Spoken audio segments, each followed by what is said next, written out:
Hello my dear passionate NEET aspirants, welcome back to Magnet Brains IIT JEE NEET. मैं हूं doctor Ritika Bhardwaj, आपकी biology mentor. और आज के सेशन में हम स्टार्ट करने वाले हैं एक न्यू टॉपिक। उस टॉपिक का नाम है ट्रांसपोर्ट इन प्लांट्स।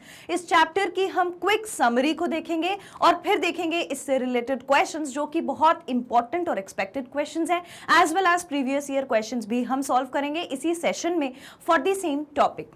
तो ये सारी बात तो आपको समझ में आ गई। टॉपिक का नाम है ट्रांसपोर्ट इन प्लांट्स। जैसे ही हम ट्रांसपोर्ट इन प्लांट्स की बात करते हैं तो हमारे दिमाग में जाइलम एंड फ्लोएम चलने लगता है, but it is not only about the xylem and phloem, it is about the entire transport that is taking place.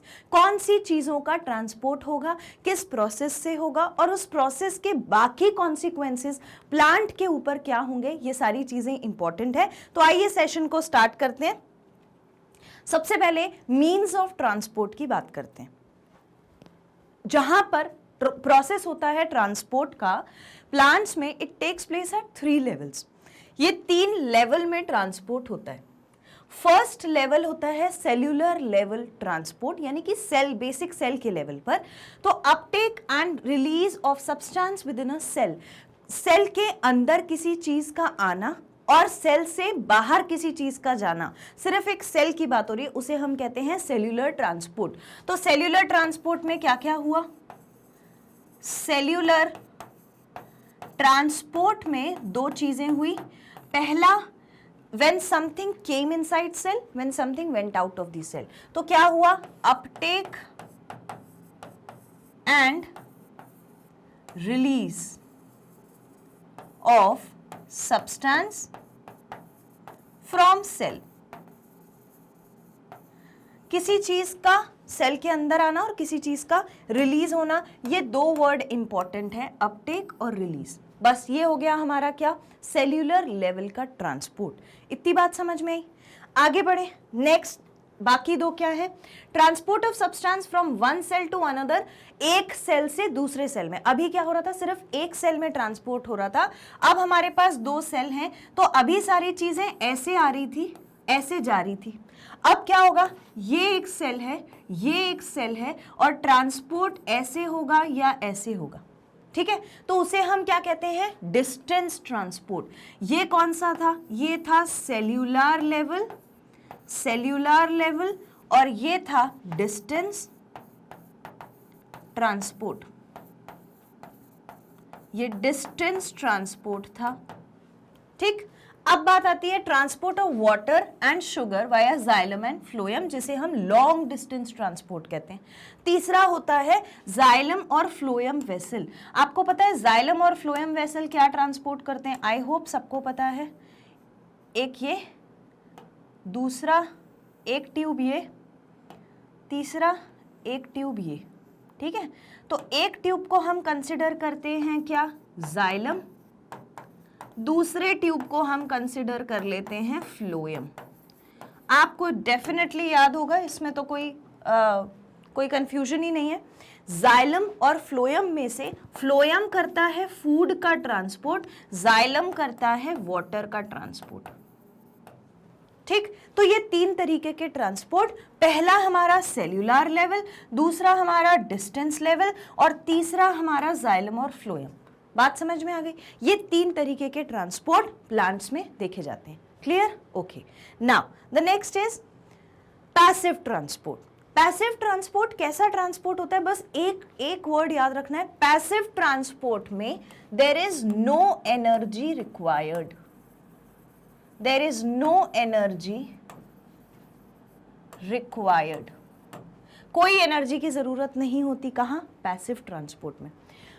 In this type of transport, molecule is transported along its concentration gradient without involvement of ATP। मैंने बोला energy की जरूरत नहीं है। Energy molecule क्या है? Energy molecule is the same molecule, it is the ATP, adenosine triphosphate, ठीक। तो एनर्जी मॉलिक्यूल की जरूरत नहीं होती, कॉन्सेंट्रेशन के साथ ही मूव करता है, तो अगेंस्ट द कॉन्सेंट्रेशन ग्रेडियंट जाना ही नहीं पड़ता। तो कॉन्सेंट्रेशन के साथ मूव करता है। Flow of water in and out, example क्या है? Flow of water in and out of the plant mainly occurs by passive transport. Water का प्लांट में अंदर बाहर जब प्लांट के पार्ट्स में वाटर मूव करता है, so that is passive transport. अब आप खुद सोचो, जब प्लांट है इतनी सारी एनर्जी उसमें लगा देगा तो बेचारा जाएगा कहाँ, है ना। तो अगर सारी एनर्जी उसके पानी लाने ले जाने में ही लग जाती तो क्या होता है, ट्रांसपिरेशन भी होना है, स्टोमेटल अपैरेटस जो है उसको ओपन भी होना है, क्लोज भी होना है, और हर बार एनर्जी लगना मतलब कितना वेस्ट ऑफ एनर्जी हो जाता है। तो ज़्यादातर प्लांट के अंदर हर चीज़ कैसे ट्रांसपोर्ट होती है, पैसिवली ट्रांसपोर्ट होती है, विच रिक्वायर्स नो एनर्जी, सिर्फ इन एंड आउट मूवमेंट होता है। Passive transport of water and solutes in plants में टेक प्लेस। अब ये पैसिव ट्रांसपोर्ट 3 तरीके से होता है, ये 3 तरीके बहुत इंपॉर्टेंट है, इन 3 तरीकों को हमें याद करना है, ठीक है। क्या क्या है, it is the diffusion, then it is the osmosis, ठीक है, पहले डिफ्यूजन, उसके बाद ऑस्मोसिस, और उसके बाद आता है क्या, प्लाज्मोलाइसिस। ये 3 होते हैं, ठीक है। पहला डिफ्यूजन होता है, डिफ्यूजन के बाद आता है ऑस्मोसिस, और फिर आता है प्लाज्मोलाइसिस। 3 तरीके का पैसिव ट्रांसपोर्ट होता है, ठीक। अब देखो आगे, अगर हम ऑस्मोसिस की बात करें तो ऑस्मोसिस जो है it is the diffusion of water molecule, पानी का डिफ्यूजन होना। ऑस्मोसिस से हमें सिर्फ डिफ्यूजन याद आ जाना चाहिए। कहाँ पर होता है, परमिएबल या सेमी परमिएबल मेम्ब्रेन में। आपको याद है cell membrane semi permeable membrane होती थी। What do you mean by semi permeable membrane, it will allow movement of certain particles only। और कौन से पार्टिकल्स का मूवमेंट कराएगा, ये certain particles कौन से हैं, which are small in size, ये वो पार्टिकल्स हैं। तो सेमी परमिएबिलिटी का मतलब ही ये होता है, सेमी का मतलब होता है आधा, और परमिएबल का मतलब होता है जहाँ से कोई चीज़ मूव कर सकती हो अंदर बाहर। तो आधी ही चीज़ें अंदर बाहर मूव कर सकती हैं। कौन सी वाली कर सकती हैं, जिन पार्टिकल का साइज छोटा है। जिन पार्टिकल का साइज बड़ा होगा वो मूव नहीं कर पाएंगी। And it allow only certain substance to pass through them. बहुत कम सब्सटेंसेस को अपने आप में से पास होने देती हैं, बाकी चीज़ों को नहीं होने देती। कहाँ पर देखा जाता है, बायोलॉजिकल मेम्ब्रेन, प्लाज्मा मेम्ब्रेन और टोनोप्लास्ट, ठीक है, इन सब चीजों में देखा जाता है। टोनोप्लास्ट क्या है, वो वैक्यूल की बाहर की लेयर, ठीक है। तो ये हो गया हमारा ऑस्मोसिस के बारे में। अब हम देखेंगे ऑस्मोटिक प्रेशर क्या होता है। नीट के लिए ऑस्मोटिक प्रेशर ऑस्मोसिस से ज्यादा इंपॉर्टेंट है, इसको नीट लिख के मार्क करना, ठीक है। ऑस्मोटिक प्रेशर जो है वो क्या है, it is the actual pressure which develops in the solution. असल में जो प्रेशर सॉल्यूशन में डेवलप होता है is separated from pure water by means of semi permeable membrane. आपको यहाँ पर ऑस्मोटिक प्रेशर दिख रहा है, ठीक है। तो ऑस्मोटिक यहाँ पे हमने सेमी परमिएबल मेम्ब्रेन लगाई हुई है, और यहाँ पर पार्टिकल्स हैं, यहाँ पर वाटर है। तो पार्टिकल्स वाला पोर्शन हमने क्या कर रखा है, अलग कर रखा है, और यहाँ पर हमने मेजर कर लिया, अच्छा इतना है, तो ये हमारा ऑस्मोटिक प्रेशर है। मतलब ऑस्मोटिक प्रेशर जो होता है वो एक्चुअली जो डेवलप होता है सोल्यूशन में वो प्रेशर है when it is separated from pure water by means of semi permeable membrane. अभी हमने क्या किया, ये सोल्यूशन का साइड है और ये हमने इससे प्योर वाटर अलग कर दिया, किसकी मदद से, बीच में क्या रखा, सेमी परमिएबल मेम्ब्रेन। आप समझ पा रहे हो, पहले पूरे ट्यूब में सोल्यूशन था, हमने बीच में सेमी परमिएबल मेम्ब्रेन डाली, सोल्यूट्स एक तरफ कर दिए, वाटर एक तरफ कर दिया। अब जो प्रेशर क्रिएट होगा वो ऑस्मोटिक प्रेशर होगा। बात समझ आ गई, ठीक है। ऑस्मोटिक प्रेशर ऑफ सोल्यूशन जो होता है, सोल्यूशन में ऑस्मोटिक प्रेशर हमेशा हायर होता है as compare to pure solvent. Obviously solute और सॉल्वेंट की मात्रा जब ज्यादा हो जाएगी तो ज्यादा ऑस्मोटिक प्रेशर क्रिएट होगा। इतनी बात समझ में आ गई, ठीक है। This is all about osmotic pressure. अब हम बात करते हैं प्लाज्मोलाइसिस।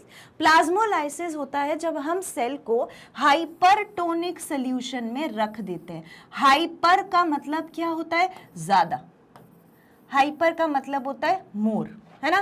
तो ऐसे सोल्यूशन में हमने अगर रख दिया तो प्रोटोप्लाज्म श्रिंक हो जाता है।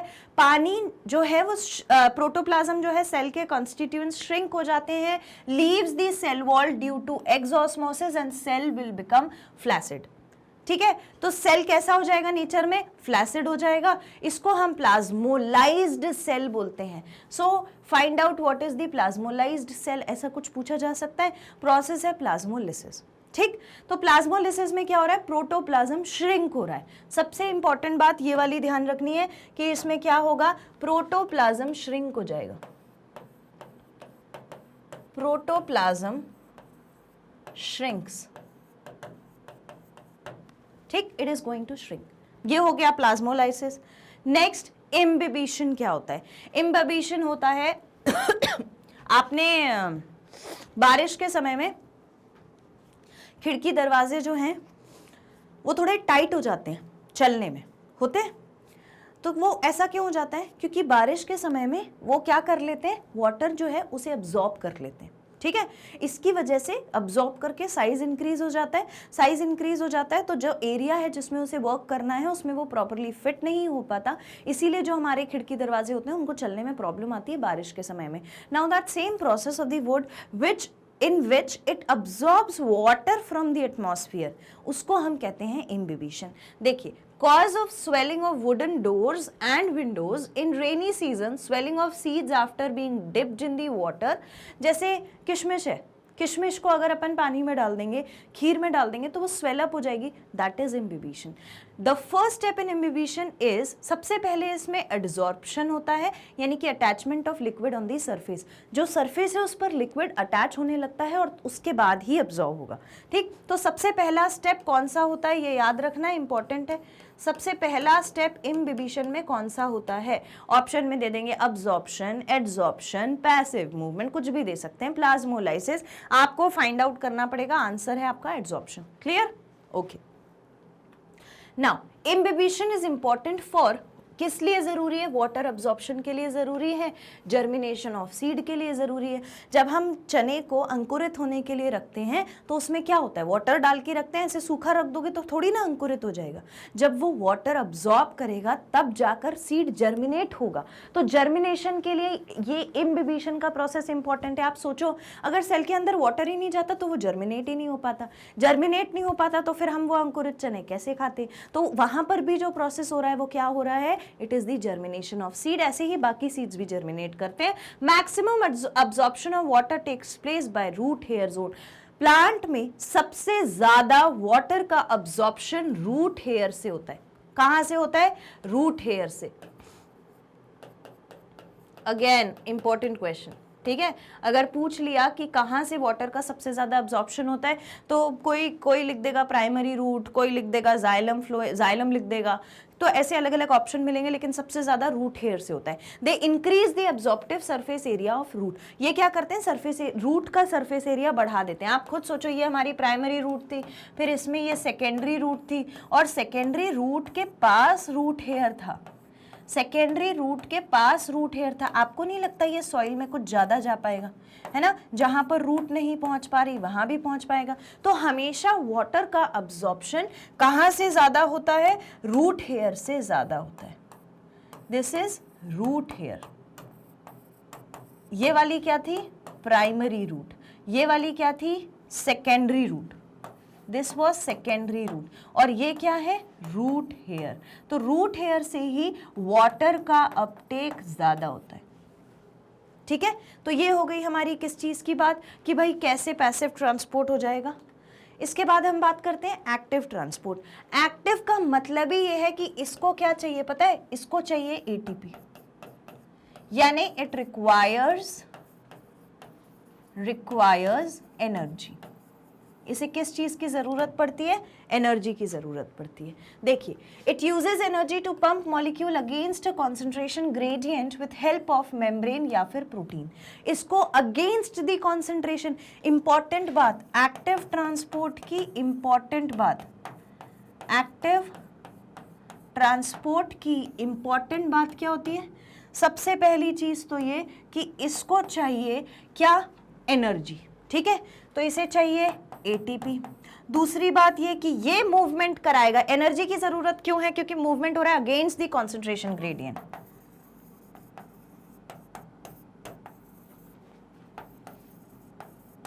अगेंस्ट द कॉन्सेंट्रेशन ग्रेडियंट, ठीक है। और मूव करने के लिए हेल्प कौन करेगा, तो मूव करने के लिए हेल्प करेगा मेम्ब्रेन प्रोटीन। सारा काम मेम्ब्रेन प्रोटीन की मदद से होगा, ठीक है। तो pumps are proteins that use energy to carry substance across the cell membrane. यहां पर आपको दिख रहा है ये जो है ये हमारा प्रोटीन है, ध्यान से देखो, ये डायग्राम से समझ लो, ये जो है ये हमारा क्या है, प्रोटीन है, ये येलो वाला। इसमें ये मॉलिक्यूल्स जो है इनको पास करके कहाँ जाना है, सेल के अंदर। ये आउटसाइड ऑफ सेल है और ये इनसाइड ऑफ सेल है। और ये हमें क्या दिख रही है, ये हमें दिख रही है lipid bilayer of the cell membrane, lipid bilayer of cell membrane दिख रही है। तो हमें क्या समझ में आ रहा है, देखो एटीपी इन्वॉल्व हो रहा है, ये लिखा है एटीपी, एटीपी इन्वॉल्व होगा और फिर इस मॉलिक्यूल को प्रोटीन के थ्रू, प्रोटीन जो चैनल बनाता है उसके थ्रू खींच करके सेल के अंदर लाएगा। This is what happens in the active transport. Write it down, लिख लीजिए। Okay, written now. The next is plant और वाटर का रिलेशन। तो भाई दुनिया में प्लांट जो है उसके लिए सबसे ज्यादा इंपॉर्टेंट रिलेशन क्या है, वाटर और प्लांट का रिलेशन, यानी कि वाटर प्लांट के लिए बहुत इंपॉर्टेंट है। ऐसा नहीं है कि अगर आप ज्यादा अमाउंट ऑफ वाटर, पानी जो है अगर उसे ज्यादा दोगे प्लांट में तो वो जल्दी ग्रो करेगा या फिर वो ज्यादा फोटोसिंथेसिस करेगा, ऐसा कुछ नहीं है। But yet everything is important for the plant in terms of water. क्यों इंपॉर्टेंट है? Water is essential for all physiological activities of plant, plays very important role in all living organism. भाई body में सबसे ज्यादा क्या है, water ही है, चाहे हमारी हो चाहे प्लांट्स की हो। Distribution of water within a plant varies. Plant में जो पानी है वो अलग अलग तरीके से डिस्ट्रीब्यूटेड है। और जब मैंने आपसे कहा कि पानी प्लांट के लिए जरूरी है तो उसका मतलब क्या है भाई, स्टोमेटा आपको पता है, स्टोमेटा में क्लोजिंग और ओपनिंग होती थी, तो फिर गैसियस एक्सचेंज होता था, तो उसके पार्ट में मेन रोल किसका था, वाटर का था। अगर ट्रांसपिरेशन हो गया, वाटर लॉस हो गया, तो फिर क्या होगा, ये जो हमारा स्टोमेटा है ये बंद हो जाएगा। वाटर भरा रहेगा तभी पोर ओपन होगा तो गैसियस एक्सचेंज होगा। So every part of the plant has water in itself, ठीक है। अब दो जोन्स में हम डिवाइड कर देते हैं वाटर को प्लांट में। जिसके पास कम वाटर है वो प्लांट का हार्ड वाला पार्ट है, ठीक है, और जिसके पास ज्यादा वाटर है वो प्लांट का सॉफ्ट वाला पार्ट है। Distribution of water within a plant varies. Distribution यानी पानी कैसे प्रेजेंट है वो अलग अलग होता है। अगर हम वुडी पार्ट पर जाएंगे तो रिलेटिवली लिटिल वाटर, और अगर हम सॉफ्ट पार्ट पे जाएंगे तो कंटेन्स मोस्टली दी वाटर, सबसे ज्यादा पानी होगा। इतनी बात समझ में आ गई। Now the next is water potential. क्या होता है वाटर पोटेंशियल का जो कंसेप्ट है ये सबसे पहली बार 1960 में सर स्लैटर और सर टेलर ने दिया था। क्या दिया था, वाटर पोटेंशियल का कंसेप्ट। इसके आगे नीट लिख लो, ठीक। अब वाटर पोटेंशियल प्लांट में कैसा होता है, तो जब हम प्लांट की बात करते हैं तो वाटर पोटेंशियल जो है वो हमेशा लेस होता है। It is always less than 0 bar and hence a negative number. हमेशा वाटर पोटेंशियल नेगेटिव होता है। इसको हम साई से रिप्रेजेंट करते हैं, ग्रीक लेटर है, साई से हम वाटर पोटेंशियल को डिनोट करते हैं। और हमेशा वाटर पोटेंशियल कम ही होता है 0 के बार से अगर देखा जाए प्लांट में, ठीक है। नेक्स्ट है वाटर पोटेंशियल जो होता है प्योर वाटर का, वो 0 है। याद रखना ये पूछा जा सकता है, प्योर वाटर का वाटर पोटेंशियल कितना है, वाटर पोटेंशियल कितना है, इट इज 0, ठीक। एडिशन ऑफ सल्यूट, अगर आप इसमें सल्यूट डाल दो इन इट तो इट विल डिक्रीज। अगर आप प्योर वाटर के साथ ऐड कर दो कोई सल्यूट, ठीक है, तो तब क्या होगा, वाटर पोटेंशियल जो है वो क्या हो जाएगा, डिक्रीज हो जाएगा, माइनस में चला जाएगा, ठीक है। Water moves from higher water potential, हमेशा ज्यादा पानी जहां पर ग्रेडियंट है उससे कम की तरफ जाएगा। तो कभी अगर क्वेश्चन में आपको सिर्फ डीपीडी और डीपीडी मिल जाए, कहां, यहां पर लिखा है लोअर, यहां पर लिखा है हायर, तो क्या है ये है हमारा वाटर पोटेंशियल, ठीक है। लिख लीजिए इसको, right it down, done, okay. Now the next is it determines the direction of net movement of water. ये प्लांट वाटर रिलेशन में ये क्या आइडेंटिफाई कर देता है, नेट मूवमेंट वाटर का किस साइड होना चाहिए वो आइडेंटिफाई कर देगा। सल्यूट जो है अगर वो ज्यादा होगा कॉन्सेंट्रेटेड तो उसका जो डीपीपी है वो इंक्रीज हो जाएगा, while decrease with the dilution of solution. जितना डाइल्यूट सोल्यूशन उतना कम वाटर पोटेंशियल, जितने ज्यादा सोल्यूशन में कॉन्सेंट्रेशन होगा मतलब कॉन्सेंट्रेटेड रहेगा तो जो वाटर पोटेंशियल है वो ज्यादा रहेगा। और अगर आपने उसमें पानी ऐड करके उसे डाइल्यूट कर दिया तो वाटर पोटेंशियल जो है वो कम हो जाएगा। क्लियर, बात समझ आ गई? ये इंपॉर्टेंट कंसेप्ट है, इसको नोट करिए, this is important. Now the next is amount of water that soil can hold depends upon total pore space in the soil। आपको याद होगा कि जब हम पहली बार सीड को सो करते हैं तो उस दौरान हम क्या डालते हैं, सबसे पहला स्टेप हम क्या करते हैं, प्रिपेयर करते हैं सॉइल को, मिट्टी को। आपने घर में भी देखा होगा जब हम गमले में कोई पौधा लगाते हैं तो उस गमले में जो मिट्टी है उसको हम खोद खोद के थोड़ा सा लाइट कर देते हैं। हम ऐसा क्यों कर रहे हैं? देखो अभी हमारे पास कोई तो पॉट प्रेजेंट था जिसमें हमको भाई प्लांट लगाना था, तो प्लांट लगा लेते हैं, ये हमारा पॉट हो गया, ठीक है। अब इसमें प्रेजेंट थी सॉइल, इसमें क्या प्रेजेंट है, सॉइल प्रेजेंट है, तो चलो सॉइल बना लेते हैं, ये सॉइल है, ठीक, ये सॉइल प्रेजेंट है। अब मुझे अगर इसमें कोई प्लांट लगाना है तो मैं पहले क्या करूंगी, इस सॉइल को इस तरीके से प्रिपेयर करूंगी, किसी चीज को लेकर मैं सॉइल को चलाऊंगी, मिट्टी को खोद के चलाऊंगी, है ना।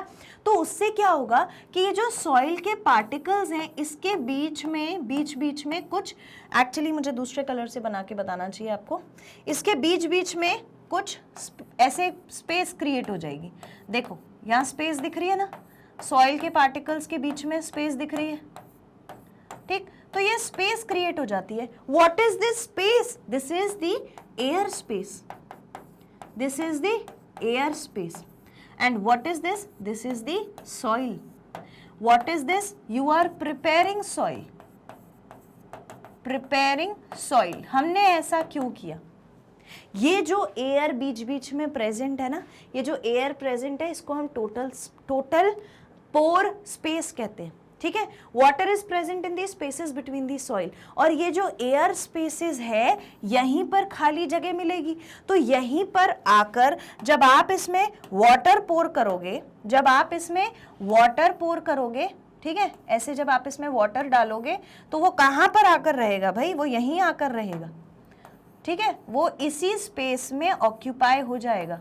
ये जो खाली जगह थी यहीं पर आकर रहने लगेगा, ठीक है, एम्प्टी स्पेस पर ही रहेगा। सॉइल पार्टिकल तो इसे जगह देते नहीं, तो ऐसे काम होता है, ठीक है।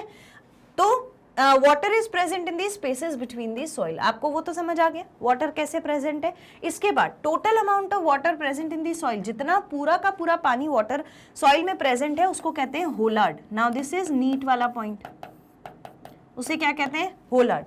एंड वाटर अवेलेबल, देखो मिट्टी में पानी तो बहुत सारा है तो पूरे के पूरे पानी को हमने क्या कह दिया, होलार्ड। लेकिन जो प्लांट अब्सॉर्ब कर सकता है वो पानी क्या कहलाता है, क्रेसार्ड। वो पानी क्या कहलाता है, chresard. The rest of the soil is called echard, ठीक है। यानी कि अगर मैं ये बोलूं कि मेरे पास एक पूल है, मेरे पास क्या है, एक पूल क्या है, मतलब आप समझ लो ये मेरे पास एक जगह है, इसके अंदर प्रेजेंट है सॉइल, ठीक है, ये सॉइल प्रेजेंट है। तो सॉइल में जितना भी पानी है उसको मैं वाइट से बना रही हूं, सॉइल में जितना भी पानी है उसे मैंने वाइट से बनाया, ठीक है। तो ये क्या कहलाएगा, ये कहलाएगा होलार्ड।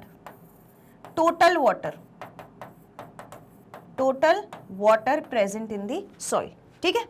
इसमें जब मैंने प्लांट लगाया,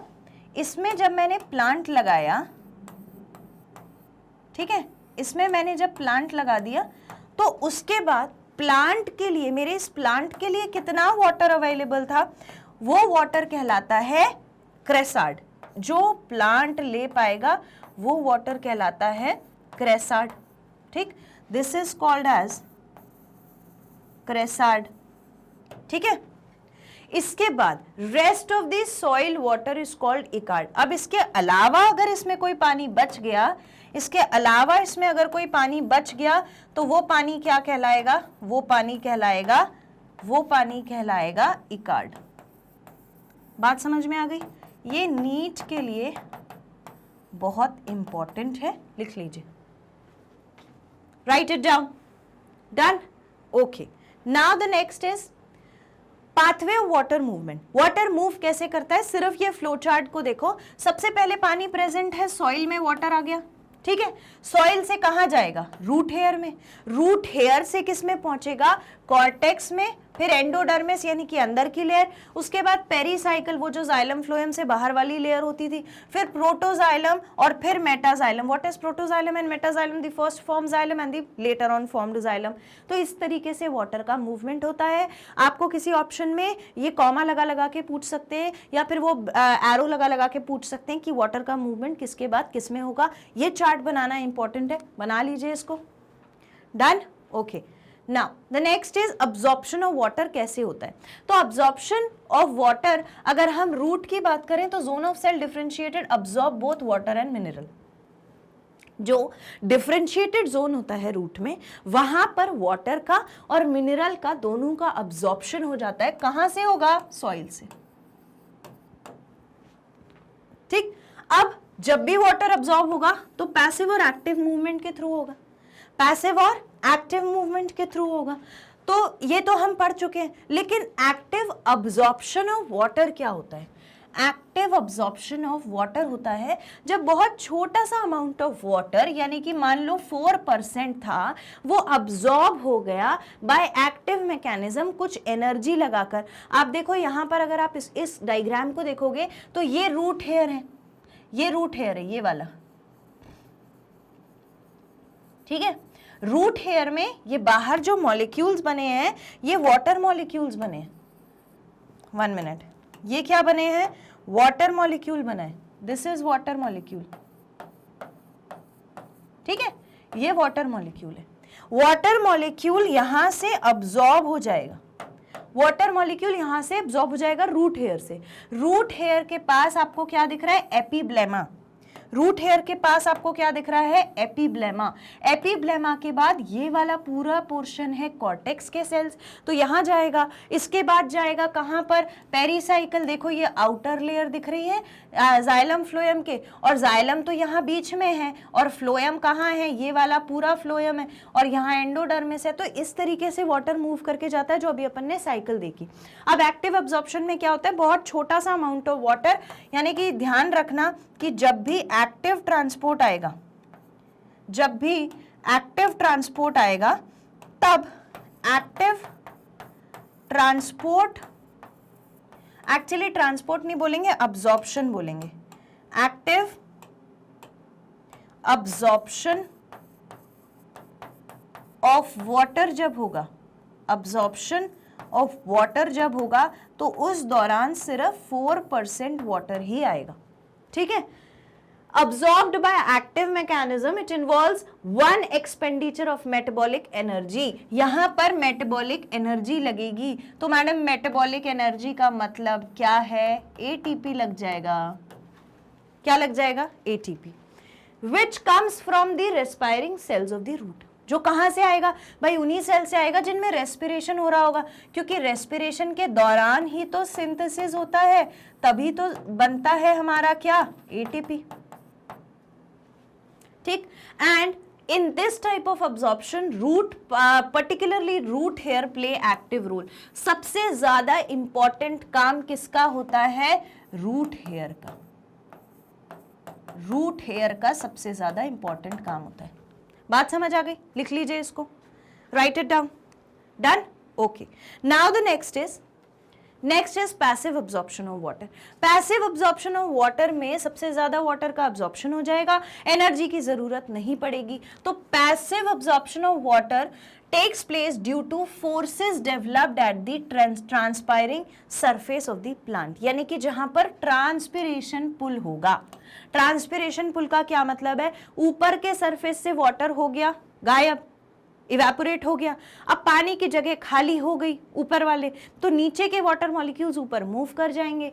सो in this type the cells of root do not play any role. Root के सेल्स की का कोई रोल नहीं है, एनर्जी की भी कोई जरूरत नहीं है, hence it is known as passive absorption. क्योंकि रूट हेयर का कोई काम नहीं है, एनर्जी नहीं लग रही, तो ये क्या है, पैसिव ट्रांसपोर्ट। ध्यान रखना इसमें रूट हेयर का कोई रोल नहीं है और इसमें एनर्जी भी नहीं लगी है, ऐसा ट्रांसपोर्ट कहलाता है पैसिव ट्रांसपोर्ट, पैसिव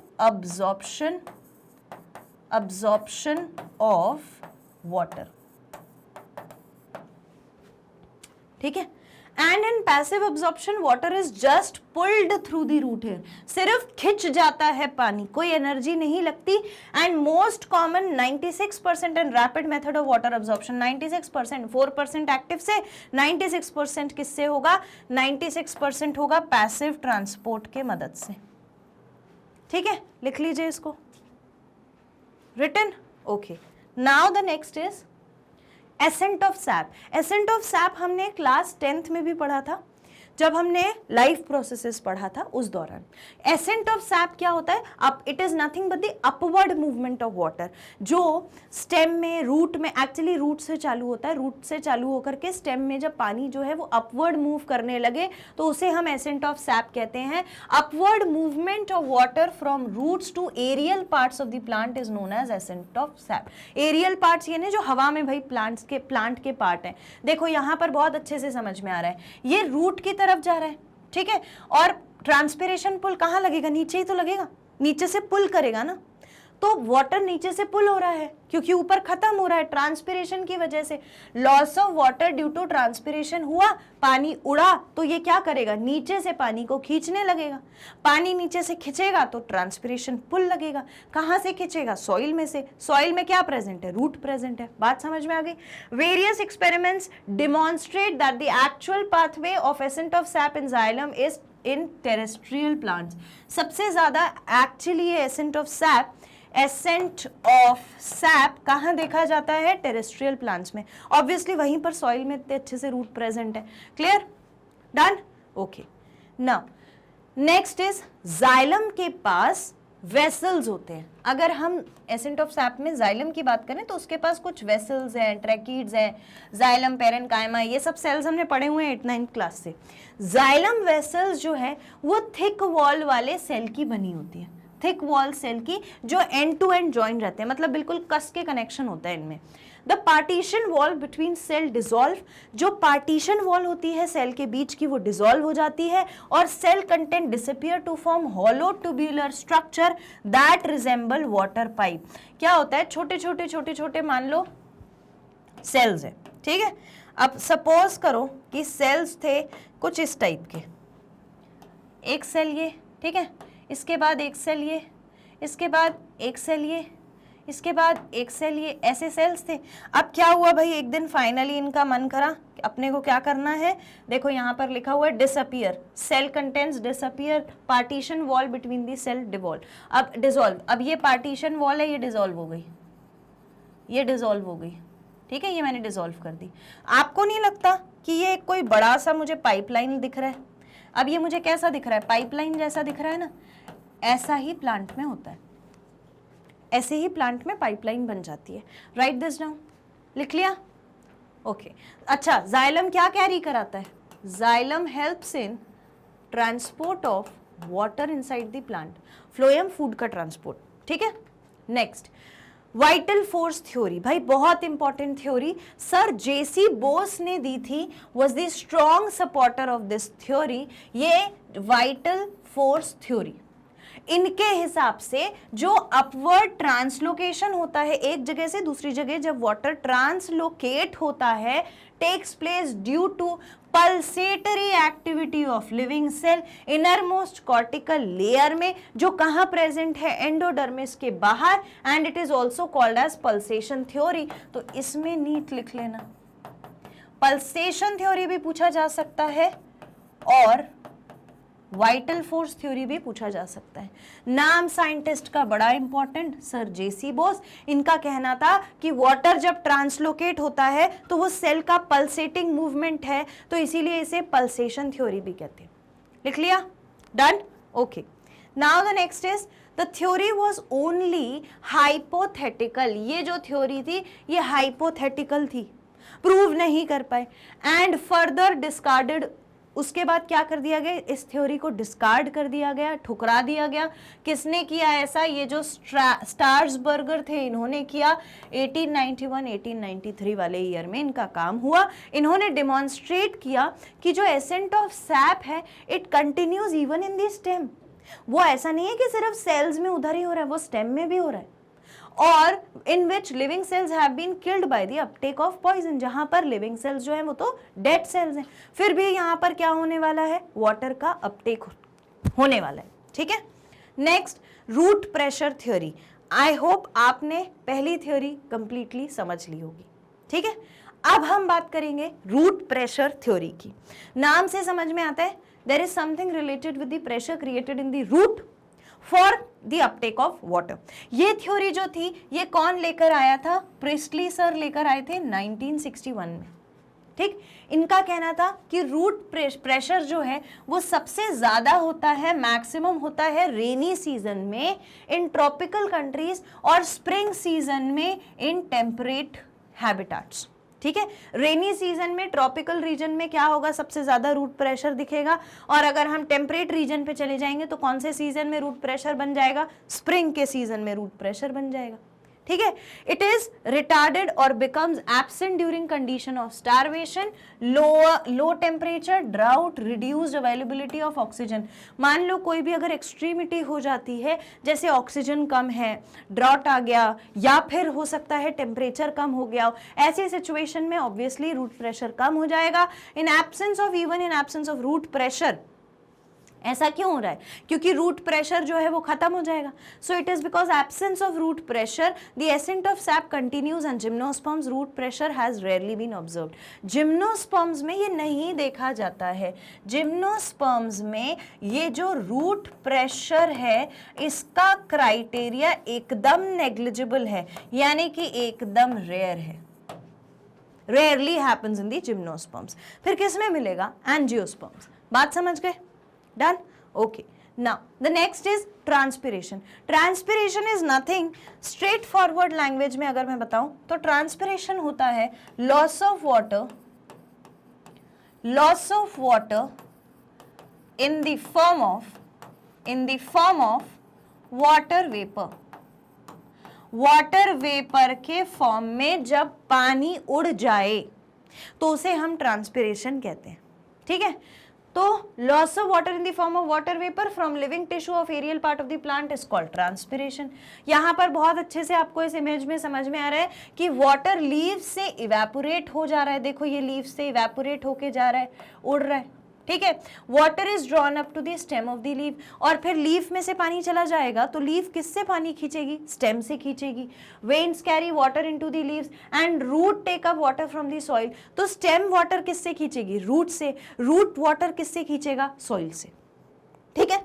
उसके बाद 95% वाटर जो है ये अब्सॉर्ब हो जाता है रूट से, is lost by transpiration and 5% is used by the plant. जितना भी पानी एक प्लांट अब्सॉर्ब करता है या खींचता है सॉइल में से, उसका 95% यानी कि मैं बोल रही हूँ ना कि लॉस ऑफ वाटर हुआ ट्रांसपिरेशन में, तो ये कितना पानी का लॉस हुआ था हमको? ये हमें हुआ था 95% वाटर का लॉस हो जाता है, और सिर्फ बचा कुचा 5% ही वाटर हम यूज कर पाते हैं, यानी कि 5% वाटर ही प्लांट यूज करते हैं। बाकी सारा क्या हो जाता है? इवेपोरेट हो जाता है, उड़ जाता है। ठीक है। ट्रांसपिरेशन 3 टाइप का होता है। पहला स्टोमेटल, दूसरा स्टोमेटल ट्रांसपिरेशन के बाद क्यूटिकुलर, उसके बाद lenticular.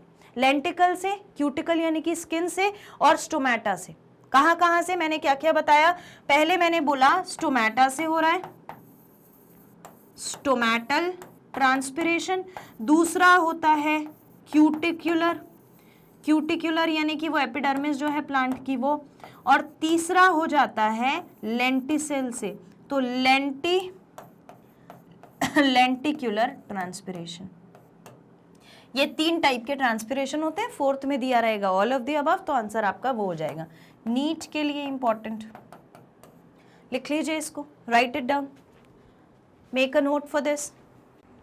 Done, okay. Now the next is stomata में ट्रांसपिरेशन कैसे होता है। स्टोमेटा में गार्ड सेल्स प्रेजेंट होते हैं। गार्ड सेल्स क्या करते हैं, the opening and closing of stomata कराते हैं। जैसे ही ट्रांसपिरेशन होता है, वाटर क्या होता है, उड़ जाता है, एपिडर्मल सेल्स जो प्रेजेंट है उनसे भी चला जाता है। स्टोमेटा देखो ऐसा होता है, वैसे तो मैं नहीं भी बनाऊंगी तो आपको स्टोमेटा जो है वो सब जानते हैं, बहुत पहले से पढ़ रहे हैं। तो इसमें बाहर वाले सेल्स क्या है, एपिडर्मल सेल्स है, एपिडर्मल सेल्स है, और ये अंदर वाले क्या है, किडनी शेप जिसका है वो है गार्ड सेल। और ये क्या है, ये हमारी स्टोमेटल पोर है, स्टोमेटल पोर है। और यही स्टोमेटल पोर किसका काम करती है, ये स्टोमेटल पोर जो है ये वाटर का गैसियस एक्सचेंज का काम करती है। होता क्या है, ध्यान से सुनना, जैसे ही वाटर इसमें से उड़ जाएगा, वाटर जो है वो इवेपोरेट हो जाएगा, बाहर चला जाएगा, तो क्या होगा, ये अपने गार्ड सेल का वाटर अपने अंदर खींच लेंगे।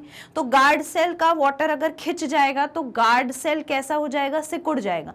सिकुड़ जाएगा तो ऐसे चिपक जाएगा, गार्ड सेल चिपक जाएगा तो स्टोमेटल पोर बंद हो जाएगी। और इसका बिल्कुल ऑपोजिट, जैसे ही पानी भरेगा तो इसका प्रॉपर शेप आ जाएगा। जैसे ही सेल में पानी भरेगा प्रॉपर शेप आ जाएगा गार्ड सेल्स का, वो किडनी शेप जो शेप है वो आ जाएगा, तो बीच का वो जो पोर है वो ओपन हो जाएगा, यानी कि ये वाला पोर ओपन हो जाएगा और गैसियस एक्सचेंज हो जाएगा। देखो, transpiration occurs through stomata sting cells, minute pores generally present on the leaf epidermis. Leaf के एपिडर्मिस में माइन्यूट पोर्स प्रेजेंट है। Each stomata is bordered by 2 specialised epidermal cell. बाहर एपिडर्मल सेल की border बनी हुई है, बीच में गार्ड सेल प्रेजेंट है, which are generally kidney shape या फिर बीन शेप। तो ये 2 आपको क्या समझ में आ गया स्टोमेटा के बारे में, लिख लीजिए। इसके बाद नेक्स्ट है, गार्ड सेल्स के पास जो स्पेशलाइज्ड एपिडर्मल सेल्स होते हैं उनको सब्सिडरी सेल्स भी बोलते हैं या एसेसरी सेल भी बोलते हैं। तो epidermal subsidiary are the same thing. Then potometer measures the transpiration of rate of water. क्या यूज होता है, प्रोटोमीटर यूज होता है, नीट के लिए इंपॉर्टेंट, ठीक है। तो यहां पर अलग अलग टाइप के प्रोटोमीटर्स होते हैं। And comparative rate of transpiration of leaf surface is measured by cobalt chloride paper method use होता है। कौन सा मेथड यूज होता है, कोबाल्ट क्लोराइड, सिर्फ नाम याद रख लेना, ठीक, डन। ये 2 इंपॉर्टेंट नीट के पॉइंट। नेक्स्ट है हमारा स्टोमेटल मूवमेंट कैसे होता है। ओपनिंग एंड क्लोजिंग जो होती है स्टोमेटा की, it is guarded by stomatal movement. Movement is shown in response to exist of water from the guard cell. मैंने आपको मूवमेंट बता दिया कैसे होता है, जैसे ही एग्जिट होगा वाटर गार्ड सेल में से मूवमेंट हो जाएगा।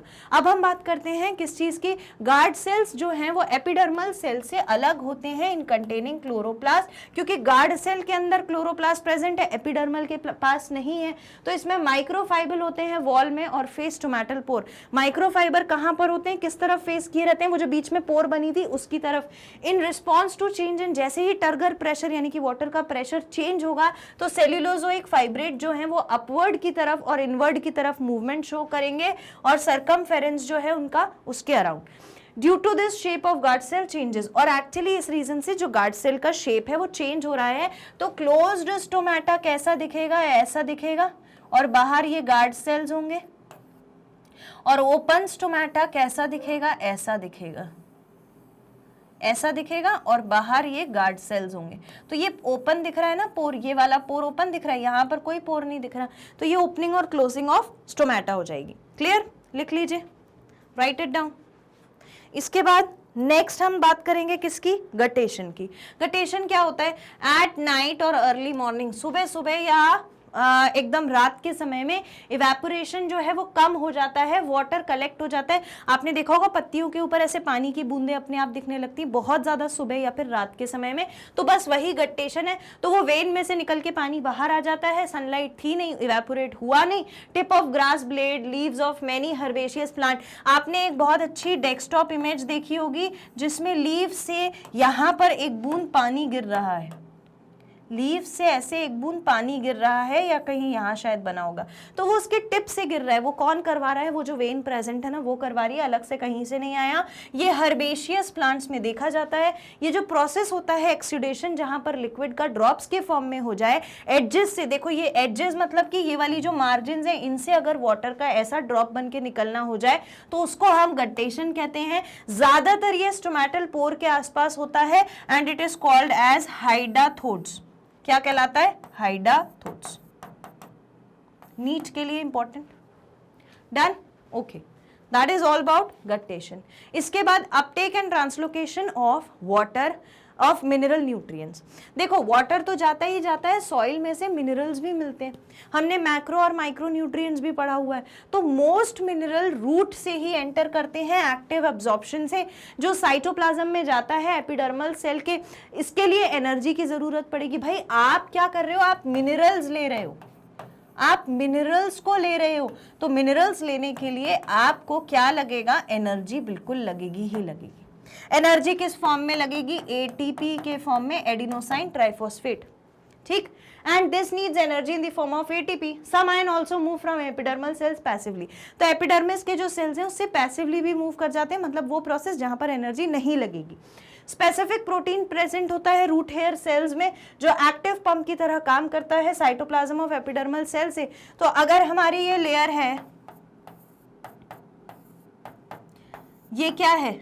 ये हमारी लिपिड बायलेयर है। ऐसे ही लिपिड बायलेयर यहां भी प्रेजेंट है, ये पूरी लिपिड बायलेयर है।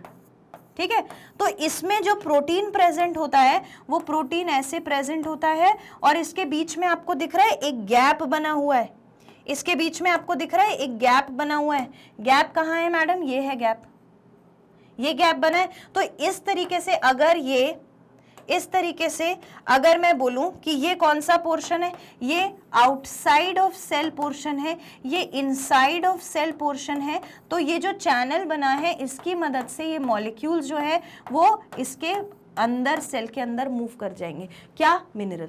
बात समझ में आ गई? बस ऐसा होता है प्रोटीन की मदद से। ठीक है, transport protein of endodermal cell are control points. Transport proteins जो हैं वो कंट्रोल पॉइंट होते हैं, जो कंट्रोल करेंगे इन चीजों का अंदर बाहर आना जाना सेल से, कि कितनी quantity and types of solute आना चाहिए जाइलम के पास, वो ये कंट्रोल करके रखते हैं। एंड रूट एंडोडर्मिस जो होती है, it is because of layer of suberin. Suberin की उस पर लेयर होती है, ability to actively transport in one direction only. Cells, अगर मैं बोलूं कि ये सेल्स हैं, इमेजिन ये जो है ये मेरे सेल्स हैं। ठीक है, एक सेल ये है, ठीक है, इसके बाद एक सेल ये है, इसके बाद एक सेल ये है, ऐसे ही एक सेल ये है। तो ऐसे मेरे सेल की लेयर बनी हुई है। अब इसके ऊपर क्या होता है? सुब्रिन की लेयर चढ़ जाती है। सुब्रिन की लेयर पता है कैसे चढ़ती है? बिल्कुल वैसे ही जैसे हम लोग एक बॉक्स के ऊपर, मान लो वो जो वॉच वगैरह का या गिफ्ट बॉक्स आता है तो उसके ऊपर रिबन बांध देते हैं ना। रिबन कैसे बांध देते हैं? ये बॉक्स था, देखो ये बॉक्स था, ठीक है, इसके ऊपर अपन रिबन कैसे बांध देते हैं? ऐसे रिबन बांध देते हैं ना, ऐसे ऐसे रिबन बांधते हैं, है ना। बस ऐसे ही, बस इसमें वो बीच में फूल नहीं बना होगा अदरवाइज ऐसे ही सुब्रिन डिपॉजिटेड रहता है। यानी अगर मैं इसका रिबन हटा दूं, ये मेरा गिफ्ट बॉक्स है, तो बस ऐसे ऐसे दिखता है। ठीक है, एक layer through and through run करती है। तो अभी जो मैंने डायग्राम बनाया है इसमें मेरी सुब्रिन की लेयर कैसी होगी? इसमें सुब्रिन की लेयर आपको ऐसी दिखेगी। ठीक है, इस तरीके से सुब्रिन प्रेजेंट है। सुब्रिन क्या करेगा? Ability of actively transport in one direction, सिर्फ एक डायरेक्शन में ही चीजों को ट्रांसपोर्ट होने देगा, हर डायरेक्शन से जाने नहीं देगा, हटा देगा बाकी चीजों को। बात समझ गए? नेक्स्ट है chief sink. Chief sink for mineral elements are growing regions of plant. सबसे ज्यादा हमें मिनरल एलिमेंट्स कहां पर मिलते हैं?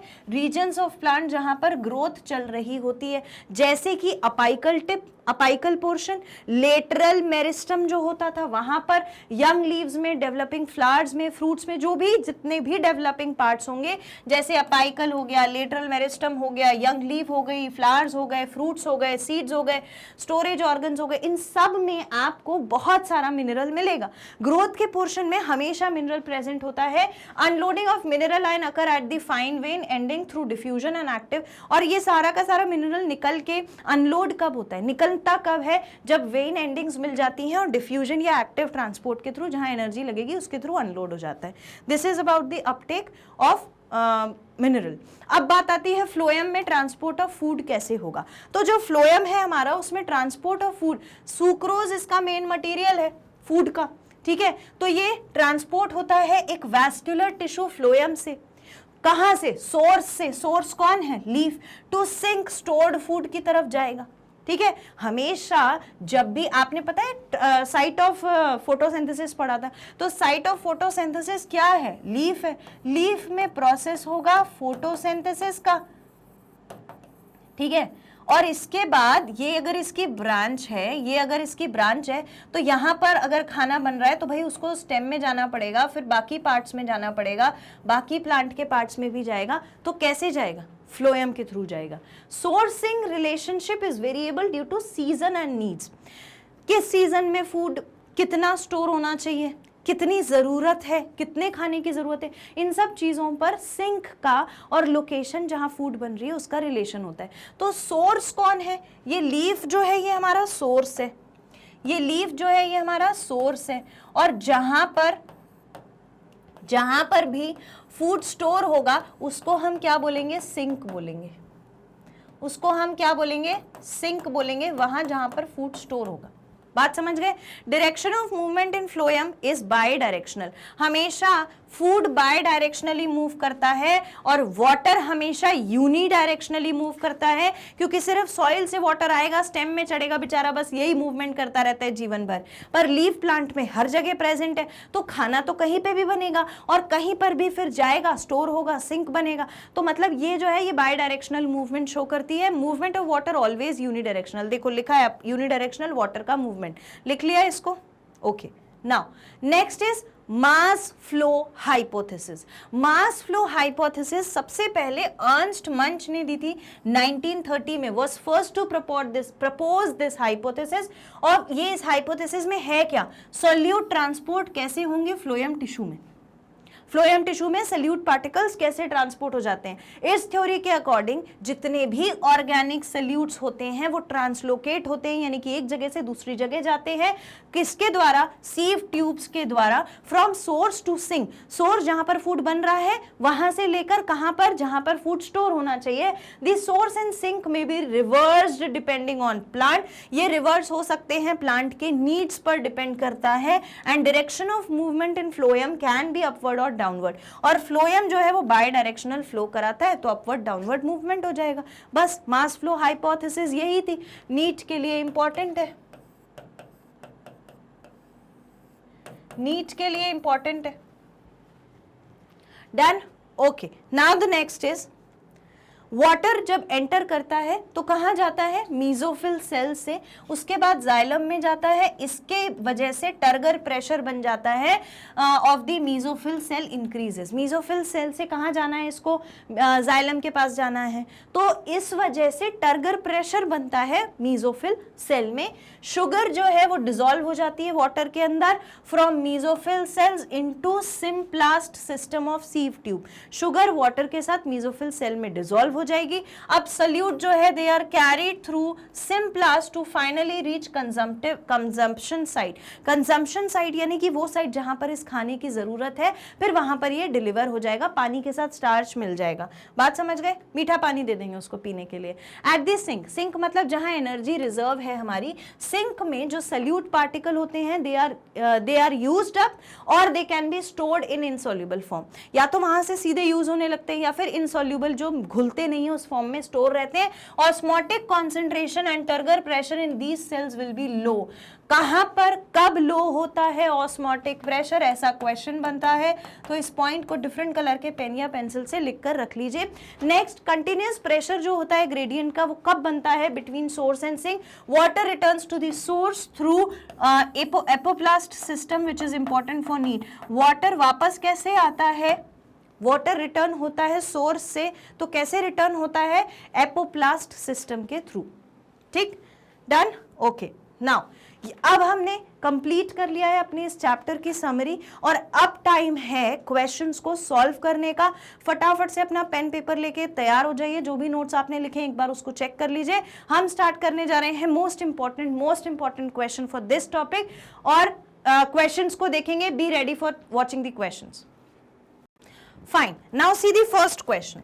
First question says, in which type of absorption metabolic energy is required? कौन से absorption में metabolic energy की requirement होती है और root जो है वो positive role play करता है absorbing water. जहां पर energy लगती है उसको हम क्या कहते हैं? Active transport. Options देखिए, active transport, active absorption, passive absorption, both A and B, none of the above. So the right answer is active absorption. This is the easiest thing to answer. Next question देखिए, next question is the water potential क्या होता है? Water potential क्या है? Options में देखिए, equal in soil and atmosphere में equal water रहेगा क्या? नहीं रहेगा। Lowest in soil highest in atmosphere, नहीं। नेक्स्ट है highest in soil and lowest in atmosphere, non existence at both the places, नहीं। So right option will be option C for this question. Option C हमारा correct answer है। Next question देखिए, next question is water potential in leaf is positive during. कब water potential leaf में positive रहता है? जब transpiration का rate कम होता है, उस दौरान लीफ के अंदर पोटेंशियल जो है वो ज्यादा रहता है। ठीक है, पोटेंशियल पॉजिटिव रहता है। ऑप्शंस देखिए, एक्सेसिव ट्रांसपिरेशन हो गया, नहीं। लो ट्रांसपिरेशन हुआ है, एक्सेसिव अब्जॉर्प्शन एंड गटेशन। अब यहां पर स्टूडेंट्स गलती करते हैं, एक्सेसिव ट्रांसपोर्टेशन पर लगा देते हैं। एक्सेसिव ट्रांसपोर्टेशन से क्या मतलब है? एक्सेसिव यानी कि ज्यादा हो जाना, लो ट्रांसपोर्ट हो रहा है यहाँ पर। लो ट्रांसपिरेशन यानी कि जो लॉस ऑफ वाटर है इन the form of water vapour वो कम हो रहा है, तो इसीलिए वाटर पोटेंशियल लीफ में पॉजिटिव आएगा। बात समझ में आ गई? नेक्स्ट क्वेश्चन देखिए, next question is osmosis is a passage of. Osmosis में क्या होता है? ऑस्मोसिस में होता है कि जो सॉल्वेंट पार्टिकल होते हैं वो semi permeable members, semi permeable membrane के थ्रू मूव कर जाते हैं सोल्यूशन से। कहां पर? कॉन्सेंट्रेटेड, लेस कॉन्सेंट्रेटेड से ज्यादा कॉन्सेंट्रेटेड की तरफ, लेस कॉन्सेंट्रेटेड सोल्यूशन से ज्यादा कॉन्सेंट्रेटेड सोल्यूशन की तरफ मूव कर जाते हैं। ठीक है, ऐसा कहां हो रहा है? Solute from semi permeable membrane, water और solvent through without a membrane, solution through a permeable membrane, permeable नहीं है, ये भी नहीं, विदाउट मेम्ब्रेन भी नहीं है, और सोल्यूट के पार्टिकल मूव नहीं करते हैं, सॉल्वेंट के पार्टिकल मूव करते हैं। नेक्स्ट है solvent through a semi permeable membrane from less concentrated to more concentrated solution. So yes, right answer is option D. Option D हमारा सही आंसर है फॉर दिस क्वेश्चन। बात समझ में आ गई? फाइन। अब नेक्स्ट क्वेश्चन देखिए, नेक्स्ट क्वेश्चन क्या कहता है? Plant cell submerged in distilled water will become. अगर आप नल के पानी में प्लांट सेल को डाल दोगे तो सेल क्या हो जाएगा? सेल टर्जिड हो जाएगा, right? Cell will become turgid. Options देखिए, turgid, flaccid, plasmolysed and impermeable. It will become turgid in nature. बात समझ गए? क्लियर? ओके। अब देखो ये चीजें तो बहुत इजी हैं। नेक्स्ट क्वेश्चन देखिए, in modern terminology value of osmotic potential is.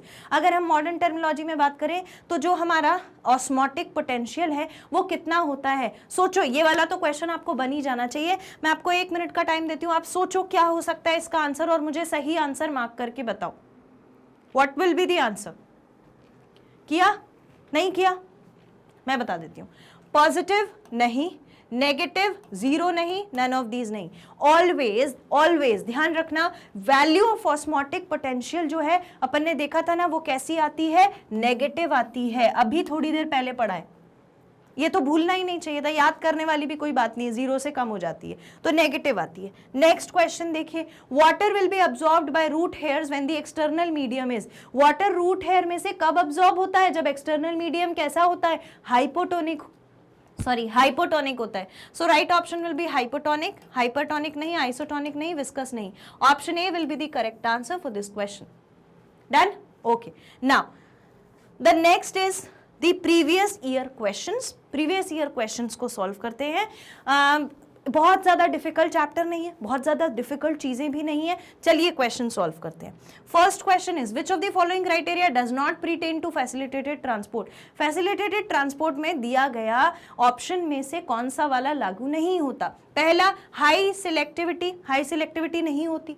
Transport saturation, transport क्या सैचुरेटेड चीजों का ट्रांसपोर्ट होगा? नहीं।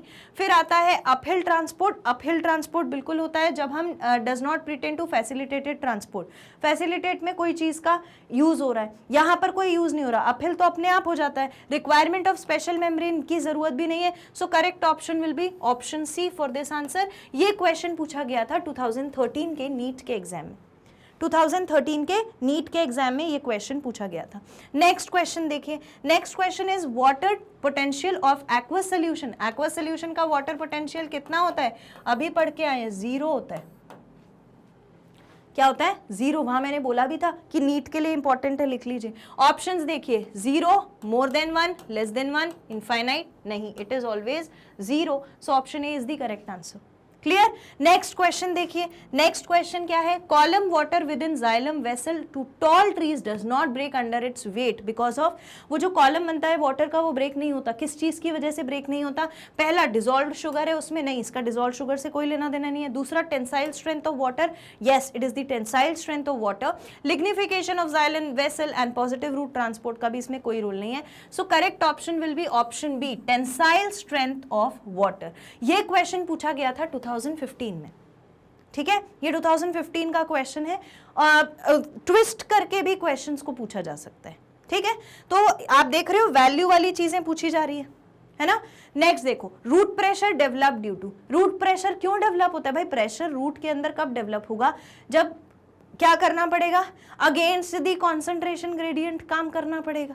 अगेंस्ट द कॉन्सेंट्रेशन ग्रेडियंट यानी क्या? एनर्जी लगेगी। एनर्जी लगना यानी क्या? Active transport. ऑप्शंस देखिए, एक्टिव अब्जॉर्प्शन होगा, हाँ बिल्कुल एक्टिव अब्जॉर्प्शन होगा। लो ऑस्मोटिक पोटेंशियल नहीं, पैसिव नहीं, इंक्रीज इन ट्रांसपिरेशन का कोई लेना देना नहीं है रूट में, वो तो लीफ में एरियल पार्ट में होता है। सही आंसर हमारा ऑप्शन ए होगा। ये क्वेश्चन 2015 में पूछा गया था अबाउट द रूट प्रेशर जो डेवलप होता है वो एक्टिव अब्जॉर्प्शन की वजह से डेवलप होता है। बात समझ में आ गई? नेक्स्ट है, which of the following element is responsible for maintaining turgor in cell. तो टर्गर जो होता है सेल का, it is all because of potassium, it is all because of potassium. देखो ऑप्शन में दिया है पोटेशियम पहले ही दिया हुआ है, सोडियम नहीं, मैग्नीशियम नहीं, कैल्शियम नहीं। So right option will be option A for this question. ये क्वेश्चन पूछा गया था 2018 के नीट एग्जाम में, बहुत ज्यादा दूर नहीं है। 2018 में पूछा था कि कौन रिस्पॉन्सिबल है टर्गर मेंटेन करने के लिए, वहां पे समझ नहीं आता। देखो ऐसे क्वेश्चन करने से प्रैक्टिस बनती है। Potassium was responsible. Next question देखिए, which of the following facilitates opening stomatal aperture. कौन सा वाला स्टोमेटल अपर्चर को ओपन करता है? पहला देखो, contraction of outer cell of guard cell, contraction of outer cell, outer walls of guard cell. Guard cell के बाहर वाली वॉल्स जो है वो क्या हो गई? कॉन्ट्रैक्ट हो गई। दूसरा ऑप्शन कहता है टर्जिडिटी जो है वो कम हो गई है। तीसरा ऑप्शन कहता है radial orientation of cellulose microfibre in the wall of the guard cell. बीच में वो माइक्रोफिलामेंट काम करने लगते थे वॉल ऑफ द सेल में, तो पोर ओपन हो जाता था, ऐसा कुछ पढ़ा था अपन ने। नेक्स्ट है longitudinal orientation of cellulose microfibre in the cell wall of the guard cell. Longitudinal orientation होता है या रेडियल ओरिएंटेशन होता है? जल्दी से मुझे बताओ, अभी पढ़ा है ये? अभी बिल्कुल रिसेंटली पढ़ा है। ये क्वेश्चन पूछा गया था 2017 में, पहली बार ये क्वेश्चन पूछा गया था। डन किया मार्क? नहीं, रेडियल ओरिएंटेशन होता है भाई, रेडियल ओरिएंटेशन। माइक्रोफाइबर जो है वो गार्ड सेल के बीच में अरेंज हो जाते हैं। Option C is the correct answer. Clear? Okay, now see the next question. Few drops of sap were collected by cutting across plant stem by suitable method। Plant की stem को cut किया, उसमें से वो जो सैप था उसे collect कर लिया। सैप was tested chemically, उसको केमिकल टेस्ट मारा उस पे। which one of the following test result indicates that it is phloem sap। कौन से टेस्ट से समझ में आएगा कि वो फ्लोएम सैप है? तो भाई फ्लोएम सैप जो है वो हमें पता चलता है हमेशा एल्कलाइन वाले टेस्ट से, एल्कलाइन वाले टेस्ट से। वहां पर थोड़ी ना एसिडिटी वैसिडिटी मिलती है, एल्कलाइन वाले टेस्ट से पता चल जाता है। क्वेश्चन 2016 में पूछा गया था, ऑप्शन में acidic, alkaline, low refractive index, absence of sugar. Right answer is option B for this particular question. ठीक है, ओके। तो आपने देखा कितने अलग अलग वैरायटी, कितने अलग अलग जोन से क्वेश्चंस पूछे गए। सारी चीजों को रिवाइज करने के लिए कहाँ जाना है? www.magnetbrains टाइप करना है। ऑफिशियल पेज ओपन होगा, उस ऑफिशियल पेज पर जाओगे, एक्सप्लोर टॉप कोर्सेज में जाके नीट पर क्लिक करो, वहां पर जाकर इस वाले पेज पर क्लिक करो, यहाँ वॉच नाउ करो क्रैश कोर्स वाले पे। यहाँ पर आपको इस तरीके का सेशन मिल जाएगा जहाँ पर वॉच ऑल वीडियोस लिखा है, नीचे सारे वीडियो सीक्वेंस में दिए हुए हैं, उन्हें आप देख सकते हैं। प्ले करेंगे वीडियो ऐसे आपके सामने प्ले हो जाएगा। ये सारी चीजें आपको Magnet Brains IIT JEE NEET बिल्कुल फ्री ऑफ कॉस्ट प्रोवाइड करवा रहे हैं। तो आपको सिर्फ लाइक कर देना है, सब्सक्राइब कर लेना है और शेयर कर देना है अपने सारे फ्रेंड्स और सिबलिंग्स के साथ। 100% फ्री है ये क्रैश कोर्स आपके लिए। मैं आपसे मिलूंगी नेक्स्ट सेशन में, तब तक के लिए keep studying. Thank you so much and take care.